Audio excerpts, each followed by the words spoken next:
In the heart of a vast, rolling countryside, nestled between green hills and swaying meadows, lay the quiet village of Lindenbrook. The people of Lindenbrook were simple folk, working the land, raising livestock, and living peacefully. At the edge of the village stood a towering, ancient oak tree that had seen generations come and go. Just beyond the oak, the great pastureland stretched for miles, where the villagers' sheep and goats grazed.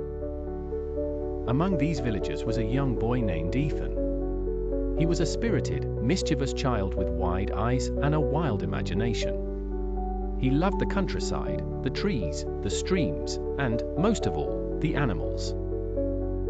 Ethan's family owned a modest farm, and it was his responsibility to tend to the sheep during the day, making sure they were safe from any harm. However, unlike the other children, Ethan often found the quiet, repetitive life of a shepherd boring. He longed for excitement and adventure. He would often imagine wolves creeping through the hills, their eyes gleaming in the moonlight, hunting down his flock.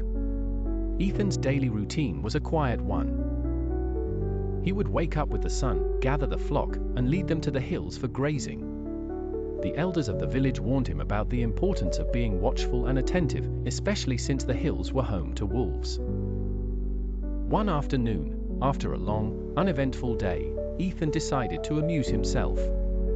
He sat down on a large rock near the hilltop, gazing out across the vast meadow. He had an idea, a playful idea. What if I cried out that a wolf was coming?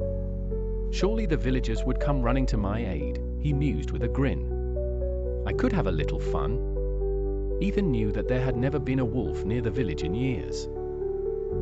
He looked around to make sure no one was nearby and then shouted, "Wolf! Wolf! A wolf is coming for my sheep!"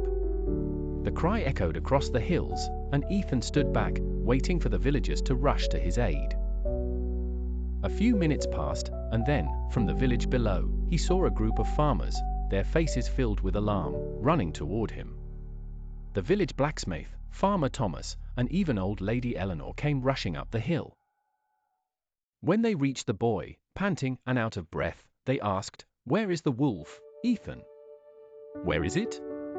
Ethan burst into laughter, pointing at the empty fields. "There's no wolf. I just wanted to see you all come running. It was just a joke." The villagers, though annoyed, couldn't help but laugh at the boy's antics. After all, he was just a child, and his mischievous nature had often led to such pranks. They warned him sternly, "Don't do that again, Ethan." Days passed, and life in the village returned to its peaceful rhythm. But Ethan's boredom had not been satisfied. The quiet life of a shepherd seemed increasingly dull to him. A week later, while sitting in the same spot overlooking the hills, he decided to play the same prank again. "Wolf! Wolf! There's a wolf coming for my sheep!" Ethan cried once more.